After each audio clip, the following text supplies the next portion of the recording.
Salve, salve, meus amigos, coroas, jovens, todo mundo ligado aqui no videogame dos coroas. É isso aí, gente, ó. Agora chegamos aí na quinta geração, a fase de transição entre o Super Nintendo e o Mega Drive pro PlayStation 1 e pro Nintendo 64. Como eu já falei pra vocês, que a proposta aqui é colocar a minha trajetória com os games, então a minha proposta não é ficar aqui colocando uma evolução dos games, como é que foi todos os consoles que existiram, até porque existiram outros consoles, o Sega Saturn, o Dreamcast, o GameCube, e assim, eu não tive acesso a esses games, então, é como eu falei pra vocês, eu vou colocar aqui a minha experiência com os games, como eu vejo essa evolução na minha vivência. Então, eu quase não vou colocar jogo aqui do Nintendo 64 porque eu não tive acesso a esse console. Quase não joguei. Joguei um jogo ou dois. A maior parte dos jogos que eu joguei foi no PlayStation 1. Então, assim, essa fase foi muito marcante na transição aí da quarta para quinta geração, porque foi a fase onde surgiram os primeiros consoles de CD. O PlayStation aí veio inovando nessa área com os jogos em CD. Para quem não sabe, o PlayStation ele vem de um embrião de dentro da Nintendo. Isso aí era um camarada lá da Nintendo que quis lançar esse projeto dos jogos em CD. O pessoal da Nintendo deu risada, expulsou ele no pontapé de lá, e aí esse cara se juntou com a Sony e veio para arrebentar a boca do balão com o PlayStation 1, e aí foi aquele sucesso, inclusive detonou com a Nintendo. O mundo dá volta, né? Então é isso, nessa proposta aqui desse vídeo vocês vão ver a mudança da característica dos jogos ali, que passam dessa coisa de 2D que a gente via ali nas plataformas, o bonequinho pulando e tal, onde começa o mundo tridimensional, né? Os jogos com mais fluidez, o movimento dos bonecos nos joguinhos de futebol, de corrida, você vê qualidade gráfica muito superior, cenário muito mais rico, enfim. Vou compartilhar aqui com vocês, sem enrolação, então, alguns jogos aí que marcaram a minha vida no PlayStation 1. Assim como os demais consoles, eu também não tive o PlayStation 1, como eu já falei com vocês dos anteriores. Eu comecei a jogar o PlayStation 1 também no videogame do meu sobrinho, do Felipe, que minha irmã tinha comprado para ele, e foi ali que a minha experiência começou jogando o PlayStation 1. Mais pra frente vocês vão entender por que eu resolvi investir tanto nesses consoles agora. É porque eu não tive tempo para jogá-los lá atrás. Então quando a vida chegou, eu já tinha que trabalhar, aí já estava casando, estava com filho, eu não tive tempo para jogar. E agora eu vou conseguir um tempo para jogar. E vou mostrar para vocês que é possível. Vamos colocar aí agora para vocês verem a comparação. Como eu coloquei em todos os outros vídeos, eu vou colocar agora essa sequência para vocês irem vendo aí a transformação. O videogame da primeira geração, a característica aí dos joguinhos simplificados. O do segunda geração Atari já dá uma melhorada, ó. Já tem detalhezinhos maiores e etc e tal. Aí a gente já pula pro Master System e pro Phantom System, que são os videogames de terceira geração, de 8 bits. Já tem uma melhora no gráfico também. Ali você já vê uma riqueza maior no cenário, detalhe sombreado. Depois pro Super Nintendo temos ainda uma evolução bem maior em relação à riqueza de detalhes, em relação à movimentação dos bonecos, dos veículos, mais botões, mais opções aí na jogabilidade. Então teve também um ensaio de alguns jogos com gráfico 3D no Super Nintendo. E ali vocês vão ver algumas coisinhas assim parecidas com o 3D que a gente vai ver agora na quinta geração, como o Star Fox, o F-Zero, jogos que já começaram a trabalhar com o 3D lá atrás, ainda na quarta geração. Então agora na quinta a gente vai ver essa fase aí marcante, que foi a fase onde vieram com força os jogos 3D e as mídias em CD. Bora pro vídeo. Aí, ó, vocês já começam a ver a diferença, a característica dos jogos em 3 dimensões, brilhos, luzes, sombras. A gente já começa a ver aí uma prioridade nesses polígonos que eles chamam, né? Aí, para dar essa noção de 3D, com a aplicação aí de alguns rostos ali no meio, uma coisa meio estranha, mas ali a gente já vê, ó, os jogos de futebol, a diferença.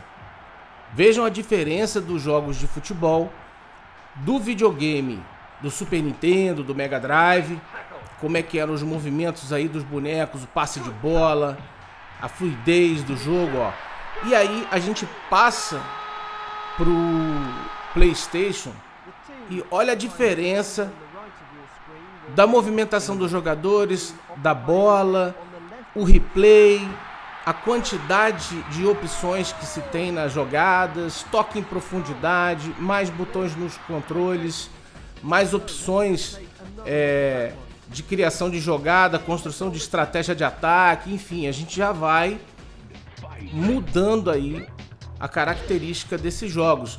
Os jogos de luta, a gente tem a diferença, ó, entre o Street Fighter, que vocês viram, do Super Nintendo, que era um jogo mais próximo aí do fliperama, mais rico em detalhes. Olha como é que muda pro Tekken, que era um jogo que marcou muito a época do PlayStation 1. Você vê que o movimento tridimensional, ele é muito presente, é o que marca muita força essa geração. Então, esses jogos no Nintendo 64, como a gente tinha aí o Mario 64, né, onde o jogo do Super Mario deixa de ser aquele joguinho de plataforma, em que ele pula ali e somente num cenário 2D, com noções de 3D, apenas no cenário ali, nas árvores, naquela imagem de fundo, né? Eu não sei nem dizer o nome dessas coisas, gente, não repara não.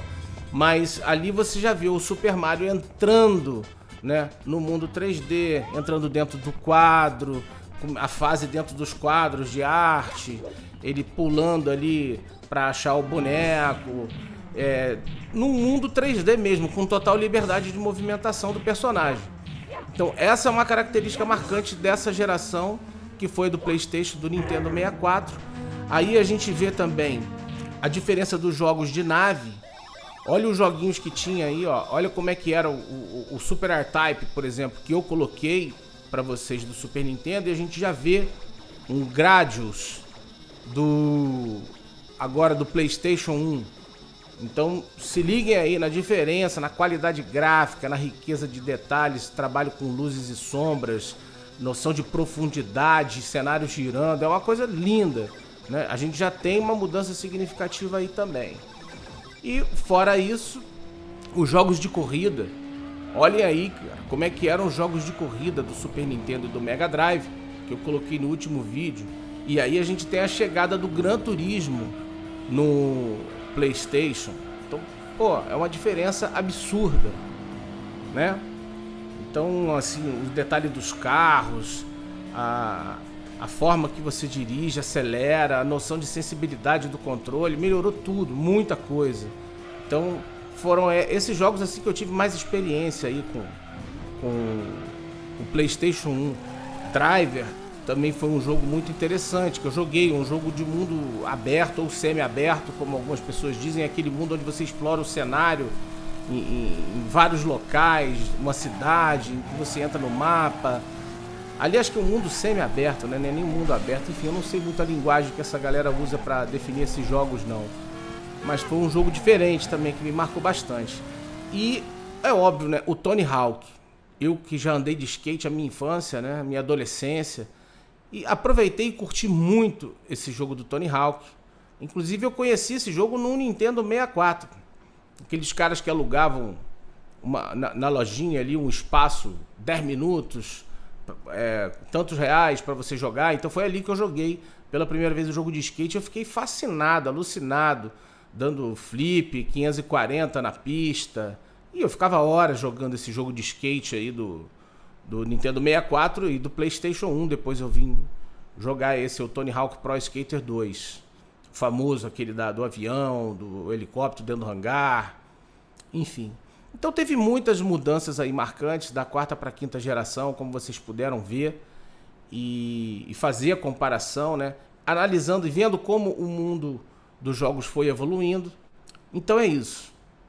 No próximo vídeo agora, vocês vão ver um salto gigantesco da quinta para a sexta geração, onde não só o cenário 3D continua muito presente, mas a quantidade, a performance da máquina em lidar com esses gráficos, a multiplicação de objetos e de personagens no cenário, o uso da inteligência artificial, o processamento, aí os jogos começaram a ganhar um colorido, né? uma vida realmente deslumbrante. É por isso que o meu xodó, na verdade, é o PlayStation 2 e o 3. São esses dois. Depois, mais para frente, eu vou compartilhar com vocês o porquê que eu escolhi esses dois como os melhores videogames para se ter ainda hoje em 2023. Então, é isso aí, pessoal. Você aí que está assistindo, que ainda não se inscreveu no canal, se inscreve no canal, dá aquele like, comenta, passa aí tua experiência para mim e vamos prosseguir, porque tem muita coisa legal para passar para os coroas, principalmente para os coroas, porque a garotada jovem aí já sabe tudo, inclusive é com eles que eu aprendo alguma coisa para poder passar para vocês aí que são coroas, que eu como coroa estou aprendendo com eles, então eu vou compartilhar com vocês. Dá aquele like, se inscreve no canal para não perder aí as notificações dos próximos vídeos, e o próximo é PlayStation 2 e Xbox. Um abraço!